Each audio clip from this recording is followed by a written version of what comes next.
Hello my younger friends, তোমরা কেমন আছো? আশা করি তোমরা ভালোই আছো। আর তোমাদের আজকে লার্নিং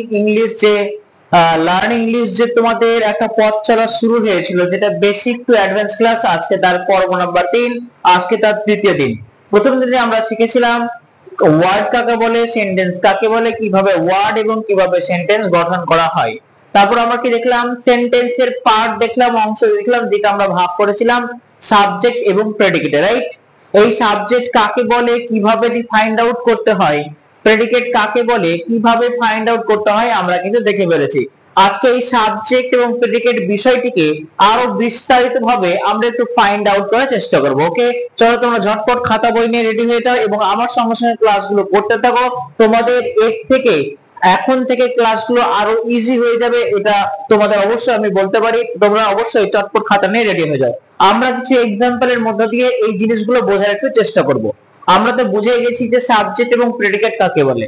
আমরা জানি সাবজেক্ট হচ্ছে সেই জিনিসটাই যা বাক্যে যার কথা আমরা বলতে চাইছি, বাক্যে যার কথা উল্লেখ করা হয়, যাকে নিয়ে বলা হয়, সেটাই হচ্ছে আমাদের সাবজেক্ট। এবং প্রেডিকেট ছিল সেটাই বাক্যে সাবজেক্ট সম্পর্কে যা কিছু বলা হয়, সেটাই হচ্ছে আমাদের প্রেডিকেট। উদ্দেশ্য এবং বিধেয় দেখেছিলাম। আজকে পুরোটাই আরো বিস্তারিত এক্সাম্পলের মাধ্যমে আমরা এই জিনিসটাকে বুঝে নেওয়ার চেষ্টা করব। ওকে, লেটস স্টার্ট। চলো আমরা এমন এক্সাম্পল নিব যেটাকে আমরা সাবজেক্ট প্রেডিকেটে ভাগ করে দেব। চলো আমরা এক্সাম্পল দেখি। এক্সাম্পল 1 দেখো, আমরা এক্সাম্পল নিচ্ছি, ধরো Rahul is a good boy. আমরা লিখলাম Rahul is a good boy. চলো বলো দেখি কেন সাবজেক্ট কোনটা, প্রেডিকেট কোনটা। দেখো বলছে রাহুল হচ্ছে একজন ভালো ছেলে। কার কথা বলছি বাক্যে? আমরা রাহুলের কথা বলছি। Is it clear? তাহলে রাহুল হবে আমাদের কি? রাহুল হবে আমাদের সাবজেক্ট। সাবজেক্ট বাদে বাকি সবকিছু আমাদের কি হবে? সবকিছু আমাদের প্রেডিকেট হয়ে যাবে। Example number 2। ওকে, চলো এবার লিখে দিই। অহনা, অহনা, আমরা প্রত্যেকটা জিনিসকে সাবজেক্ট প্রেডিকেটকে আরো বিস্তারিত ভাবে জানবো কিছু এক্সাম্পলের মাধ্যমে। Ahana loves her parents. Ahana loves her parents. বলছে অহনা ভালোবাসে তার মাতা পিতাকে। অহনা তার মাতা পিতাকে ভালোবাসে। কার কথা বললাম? অহনার কথা বলছি নাকি অহনার মাতা পিতার কথা বলছি? বাক্যে দেখো শুরুতেই আমরা অহনার কথা বলেছি, এখানে সাবজেক্ট কিন্তু অহনা, কারণ অহনা মাতা পিতাকে ভালোবাসে, রাইট? তাহলে অহনা হচ্ছে আমাদের সাবজেক্ট, আর সাবজেক্ট বাদে বাকি লাভস থেকে নিয়ে হার প্যারেন্টস পর্যন্ত হচ্ছে আমাদের predicate. Okay, is it clear? চলো example number 3। the bird is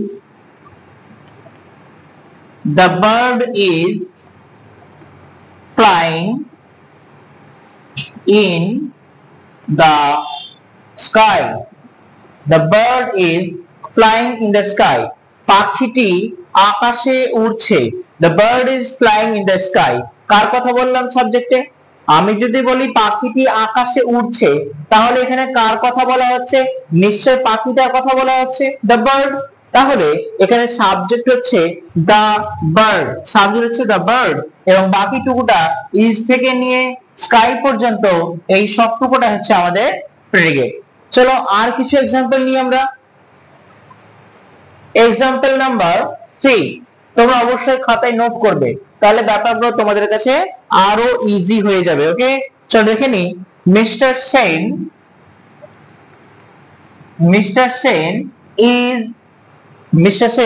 is our English teacher. Mr. Sen is our English teacher. Mister Sen হলো, সেন মহাশয় হলো আমাদের ইংরেজি শিক্ষক। কার কথা বলছি আমরা? এই সেন্টেন্স আমরা মিস্টার সেনের কথা বলছি।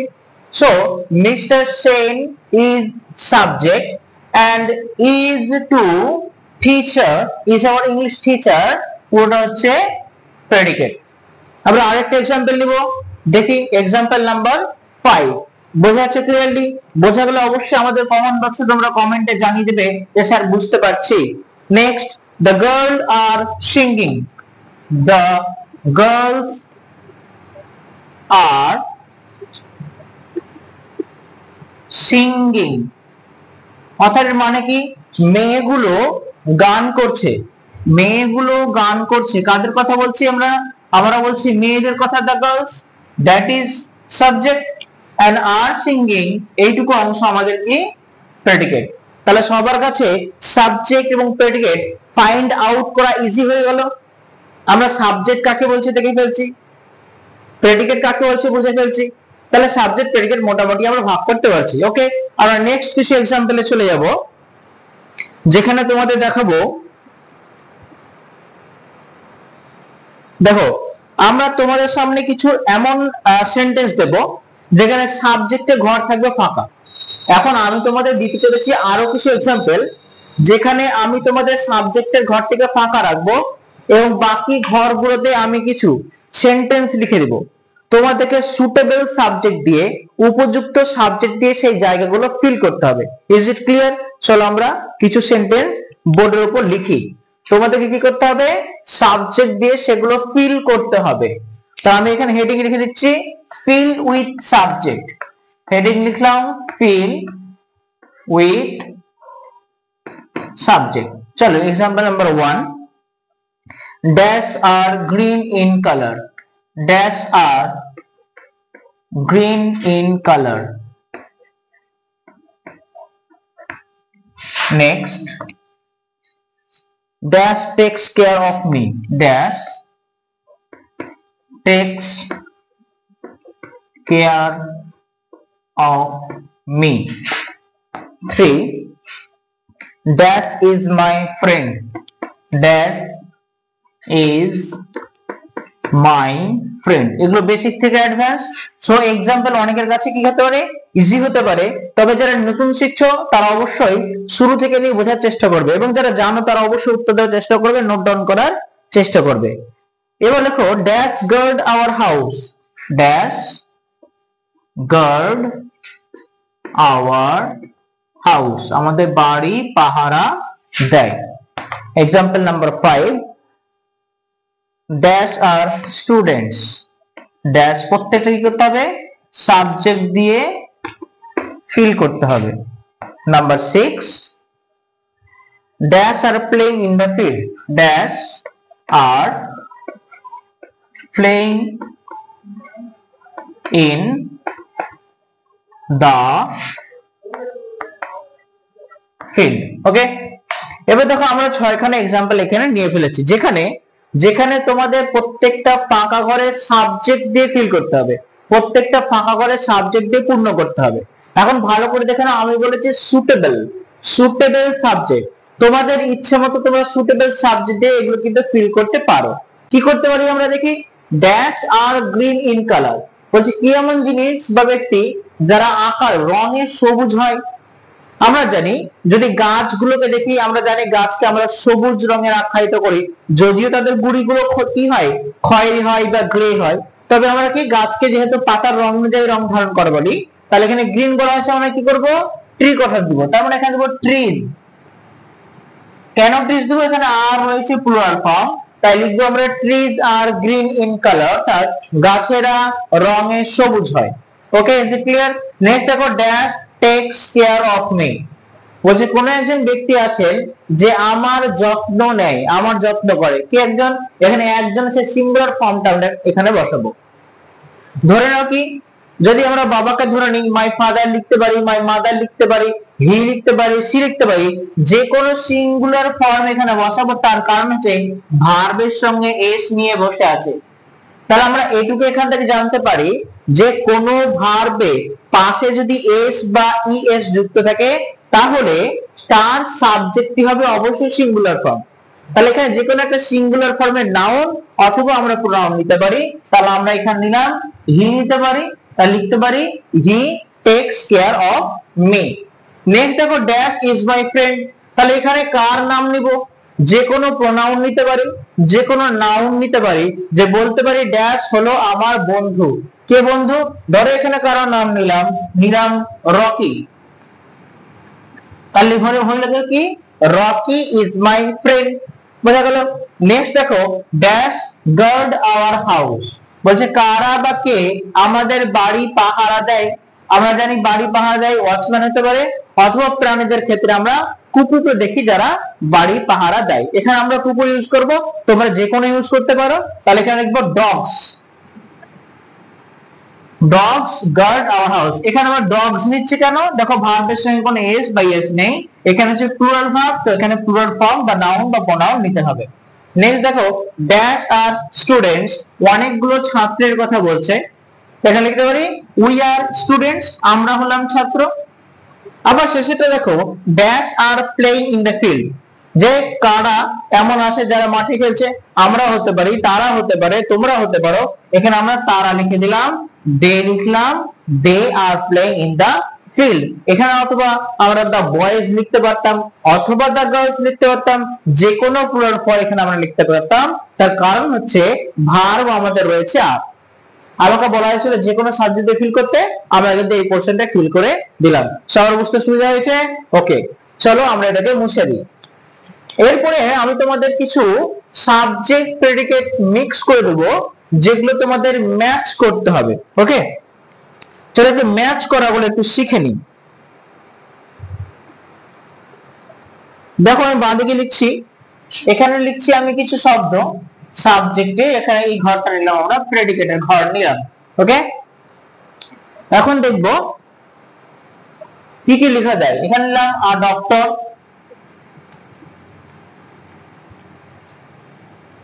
দুয়ে নিলাম ধরো দ্য ডগ,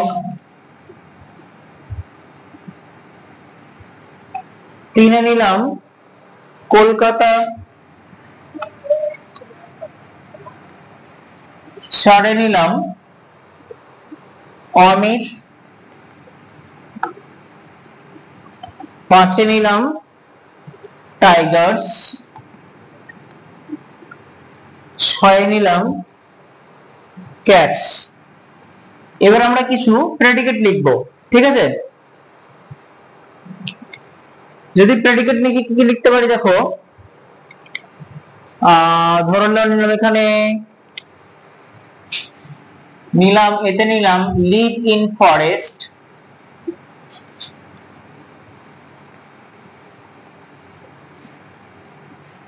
দিতে নিলাম ধরো is a faithful animal, is a faithful animal,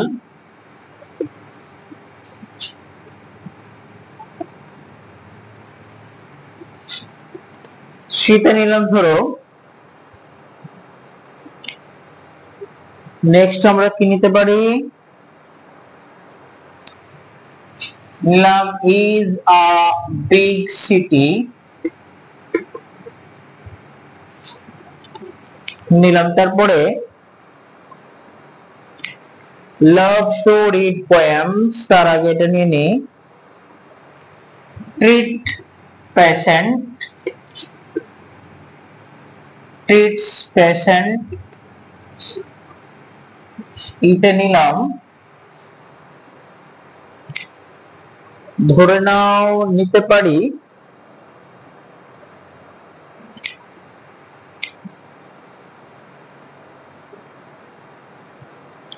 love to read poems, loves to read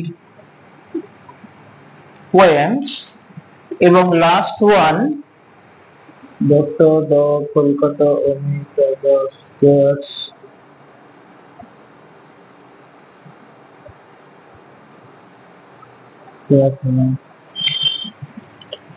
নিলাম ক্যাটস মাইস। ওকে, দেখো ভালো করে আমি কিছু সাবজেক্টে কিছু ওয়ার্ড নিয়েছি প্রেডিকেটে কিছু ওয়ার্ড নিয়েছি, সাবজেক্টে কিছু ওয়ার্ড নিয়েছি, প্রেডিকেটে কিছু সেন্টেন্স নিয়েছি। এখন সাবজেক্ট অনুযায়ী প্রেডিকেটের সঙ্গে তোমাকে ম্যাচ করতে হবে। কিভাবে করব দেখো, আ ডক্টর, একজন ডাক্তার কি করছেন, লিভ ইন ফরেস্ট, বনে জঙ্গলে থাকে, কখনোই নয়। Is a faithful animal, doctor পশু হয়, কখনোই নয়। Is a big city, doctor বড় শহর, কখনোই নয়। ট্রিটস পেশেন্ট, রোগীকে চিকিৎসা করে, অবশ্যই এটা ঠিক। তাহলে একজন ডাক্তার কি করবে? রোগীকে দেখাশোনা করবে, চিকিৎসা করবে। তাহলে এই আ ডক্টর সঙ্গে কোনটা মিলবে? ডি মিলবে। বোঝা গেল? তাহলে লিখতে পারি a doctor treats patients. Okay, next দেখো দা ডগ কি করছে? live in forest, is a faithful animal, is a big city, loves to read poems, catch mice কি হবে? ডগ কি কর? ডগ হচ্ছে তোমার একটা বিশ্বস্ত প্রাণী, তাহলে হবে the dog is a faithful animal। Next দেখো কলকাতা কি হচ্ছে? live in forest, এটা তো কলকাতা কখনো ফরেস্টে থাকতে পারে না, ও তো একটা জায়গা। তাহলে কি আছে? is a big city, loves to read poems, catch mice। তাহলে এটার সঙ্গে কোনটা মিল হচ্ছে? কলকাতা হচ্ছে একটা বড় শহর, তাহলে Kolkata is a big city. আবার দেখো অমিত বলা হচ্ছে, আমাদের তিনটা হয়ে গেল। অমিতে কি করতে হচ্ছে? Amit live in the forest, Amit জঙ্গলে থাকে না। লাভ টু রিড পোয়েমস, কবিতা পড়তে ভালোবাসে, ভালোবাসতে পারে। ক্যাচ মাইস, ইঁদুর ধরে না। তাহলে অমিত কি করছে? কবিতা পড়তে ভালোবাসছে, তাই এটা হবে Amit loves to read poems. আবার দেখো টাইগার্স, টাইগার্সে কি হচ্ছে? বাঘ। লিভ ইন ফরেস্ট, জঙ্গলে থাকে, নাকি ক্যাচ মাইস, ইঁদুর ধরে খায়? টাইগার্স কি করে? জঙ্গলে থাকে, তাহলে টাইগার্স কি হবে? Live in forest. Is it clear? আবার দেখো ক্যাটস কি করছে? সবগুলোই হয়ে গেছে, শুধু পড়ে আছে মাইস। ইঁদুর কি করে? বিড়াল কি করে? বিড়াল ইঁদুর ধরে খায়, তাহলে এটা হয়ে গেল ক্যাটস ক্যাচ মাইস। এটা আমরা কি করলাম? সাবজেক্টের সাথে প্রেডিকেটে কিছু মিল ঘটালাম, ম্যাচিং করার চেষ্টা করলাম। ওকে, আরেক ধরনের তোমাদের এক্সাম্পল দেখাবো, যেখানে যেখানে তোমাকে একটু আগে কি করলাম? একটু আগে সাবজেক্ট দিয়ে ফিল করলাম, এবার আমরা কিছু প্রেডিকেট দিয়ে ফিল করব। ওকে, চলো কিছু প্রেডিকেট আমরা নিয়ে নিই। চলো ইচ্ছে মতো একটা প্রেডিকেট আমরা নিব। আরেক ধরনের সাবজেক্ট প্রেডিকেট অংশ আমরা করব, সেটা হচ্ছে আমরা এইবারে ফাঁকা জায়গাগুলো প্রেডিকেট দিয়ে ফিল করব। তাই এখানে লিখে দিব fill with predicate। Example number 1 নিলাম সম্রাট, ফাঁকা রেখে দিলাম। 2 তে নিলাম ধরো ওয়াটার, ফাঁকা রেখে দিলাম। 3 তে নিলাম ধরো দ্য কাউ, প্রেডিকেট অংশ ফাঁকা রাখলাম। 4 তে নিলাম ধরো মাই মাদার। এই 4টা এক্সাম্পল নিলাম। এবার তোমরা কি করবা? ইচ্ছে মতো প্রেডিকেট দিয়ে ফিল করবে। প্রথমটা সম্রাট, একজন ছেলের নাম নেওয়া হয়েছে। তারপর ওয়াটার, জলের কথা বলা হয়েছে। দা কাউ, গরুর কথা বলা হয়েছে। এবং মাই মাদার, মার কথা বলা হয়েছে।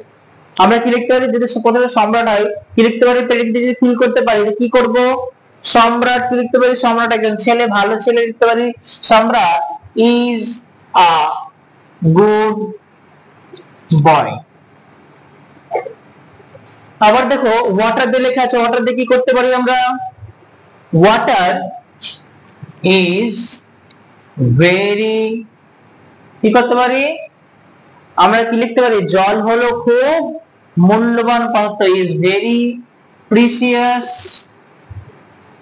প্রিসিয়াস থিং করতে পারি। নেক্সট দেখো দ্য কাউ, গরু দিয়ে কি করতে পারি? গরু ঘাস খায়, the cow it's glass. Next দেখো মাই মাদার, মা কি করে? আমাদের যে কোনো তোমরা সেন্টেন্স তৈরি করতে পারো, যে কোনো প্রেডিকেট লাগে তোমরা ফিল করতে পারো। আমি এখানে কি করতে পারি বা আমরা কি করতে পারি? লিখতে পারি my mother cooks food for me, আমার মা আমার জন্য খাবার রান্না করে। তাহলে আজকের এই ক্লাসটিতে আমরা বিভিন্ন রকম ভাবে সাবজেক্ট এবং প্রেডিকেটকে বর্ণনা করার চেষ্টা করলাম, ফাইন্ড আউট করার চেষ্টা করলাম, ম্যাচিং দেখলাম। আমরা সাবজেক্ট প্রেডিকেটে অনেক কিছুই মোটামুটি ভাবে শিখে ফেললাম, রাইট? তাহলে আমরা আজকে সাবজেক্ট প্রেডিকেট ঘটনাটিকে এখানে মোটামুটি ভাবে ক্লোজ করব। আমরা এরপরে ভিডিওতে এরপরে অর্থাৎ আমরা সেন্টেন্স এর টাইপস গুলো আমরা তোমাদের কাছে নিয়ে আসবো। কি কি ধরনের সেন্টেন্স হতে পারে সেই সেন্টেন্সের প্রকারভেদ গুলো আমরা নিয়ে আসবো। আজকে এতটুকুই, সবাইকে ধন্যবাদ। দেখা হচ্ছে পরে ভিডিওতে। তো অবশ্যই ভালো লাগলে এই ভিডিওটিকে সবাই যাতে শিখতে পারে তার জন্য সবাই এই ভিডিওটিকে বেশি বেশি করে শেয়ার করে দাও। ওকে, চলো, ধন্যবাদ।